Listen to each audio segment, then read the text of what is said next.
Mais d'abord, plaisir d'accueillir Catherine Ney également. Bonjour Catherine. Bonjour Dimitri, bonjour à tous. Alors vous revenez ce matin sur les relations entre Emmanuel Macron et sa première ministre Elisabeth Borne. Qui aurait pu imaginer, Catherine, que Philippe Pétain soit entre eux une pomme de discorde? Peut-être est-ce l'annonce d'un prochain départ de la première ministre de Matignon. Dans le couple exécutif, les rapports peuvent être rugueux. Vous nous décryptez tout ça ce matin. Oui, Madame Borne était l'invitée de Radio J, interrogée par notre confrère Frédéric Aziza sur la montée du RN. Elle a répondu: sa victoire est possible en 2027 alors que ses idées sont toujours les mêmes. C'est une idéologie dangereuse.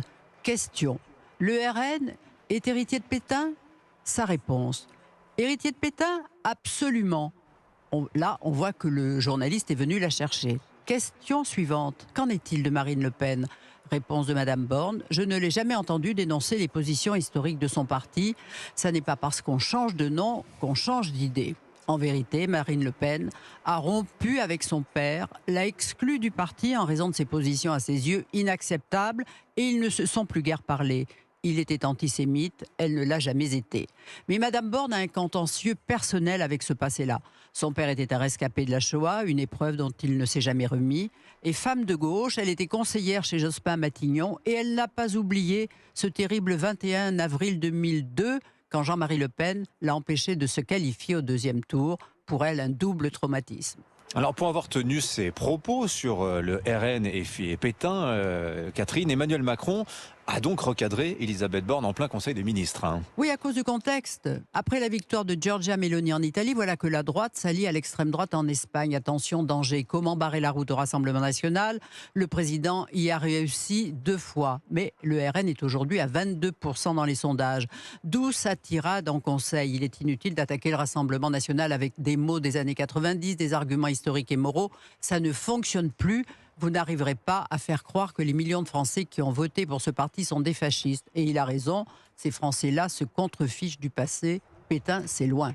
Mais ce scud du président, Catherine, est-ce le signe que Madame Borne est en fin de bail? Écoutez, en tous les cas, le président s'est vite dépêché de dire qu'elle avait toute sa confiance. C'est que la gauche de la Macronie a félicité la première ministre d'avoir tenu ces propos-là. Le ministre Clément Beaune aussi, Bruno Le Maire et tout, tandis que l'aile droite de la Macronie juge que la première ministre rame à contre-courant des attentes de 75% des Français sur l'immigration et qu'elle tient des propositions de gauche inadaptées et préjudiciables à la majorité déjà relative. Qu'il l'aurait cru, exhumer Pétain est une nouvelle illustration que le en même temps présidentiel est un handicap majeur puisque ceux qui ont été élus sur son nom se divisent sur ce qu'il dit. On ne sort de l'ambiguïté qu'à ses dépens, mais n'en pas sortir empêche tout autant. Alors ce n'est pas nouveau, ceci dit, Catherine, qu'il y ait des différends au sein du couple exécutif. C'est un grand classique. Le général se plaignait en privé de Georges Pompidou qui refusait d'instaurer la sélection à l'université ou la participation qui donnerait le pouvoir aux ouvriers dans les usines. Mais il n'imposait rien à son Premier ministre. Président, il respectait l'article 20 de la Constitution. Valéry Giscard d'Estaing et Jacques Chirac, on sait que leur duo exécutif fut un western, Mitterrand exécré Rocard, enfin les exemples abondent. Mais aujourd'hui, la difficulté pour Emmanuel Macron, c'est qu'il aimerait bien changer de Premier ministre, mais il ne sait pas par qui.